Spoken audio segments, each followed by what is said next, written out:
La silhouette se tient derrière moi, les mains fourrées dans ses poches. Je veux dire, je ne laisserai pas ma sœur traîner dans un square pourri à 3 heures du matin. Il se rapproche.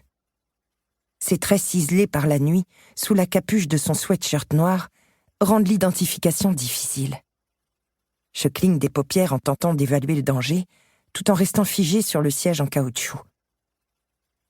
Dans un crissement, il s'assoit sur la balançoire à côté de la mienne. Je m'attends à ce qu'il plaque une main sur ma bouche afin de me réduire au silence pour me violer dans la pénombre du parc.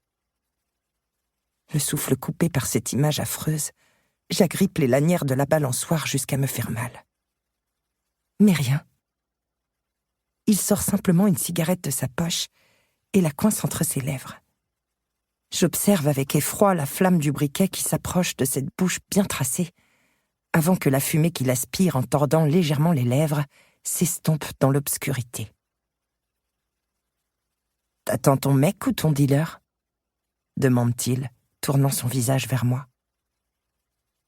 La noirceur de la nuit se confond avec ses yeux. Il est plus âgé que moi.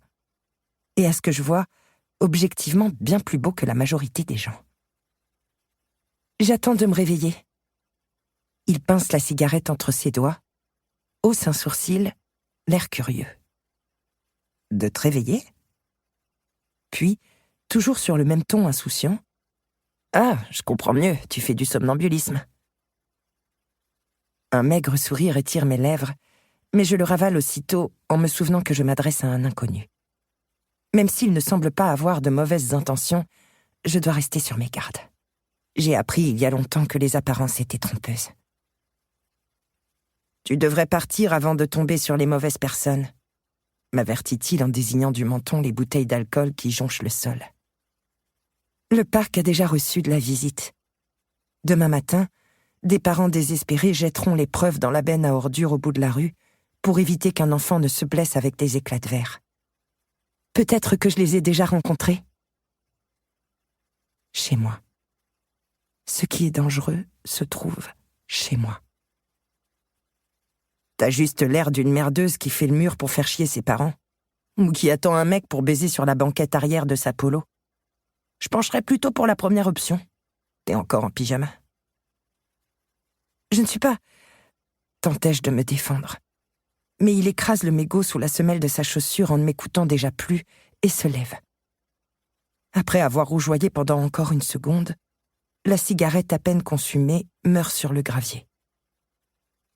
Je remarque qu'il est beaucoup plus grand que ce que je pensais. La prochaine fois, ne traîne pas dehors à cette heure-ci. Ce ton péremptoire m'intrigue autant qu'il m'agace. « Hé !» je lui demande. « Est-ce que c'est toi le dealer ?» Ses lèvres s'étirent en un sourire narquois. « Pire que ça. » « Pire que ça ?»« C'est quoi ton nom ?» m'interroge-t-il à son tour. Il se tient maintenant face à ma balançoire et j'ai l'impression que ses yeux pourraient m'engloutir. « Tu n'as pas besoin de le savoir. »« Ouais, je crois que t'as raison. » Il m'adresse un dernier regard moqueur et disparaît par l'autre portail de l'aire de jeu.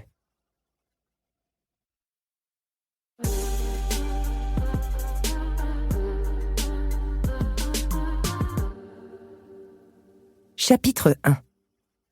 Celui qui faute doit s'attendre à en subir les conséquences. June. Elle ne me rattrapera pas. Elle ne le fait jamais. C'est inutile de courir jusqu'à s'en briser les tibias si personne ne nous poursuit. Pendant que je la fuis, elle est à la maison. Paisiblement assise sur le sofa, elle caresse les cheveux de papa qui repose sa tête sur ses genoux après une longue journée au bureau. Et quand Gabi devient trop bruyant en enclenchant une guerre entre ses figurines, elle le réprimande. Tous les trois, ils forment une famille. Je ne suis qu'un membre fantôme, amputé, mais toujours un peu là. Dehors, il pleut à torrents. J'ai l'impression d'être la seule à regarder par la fenêtre.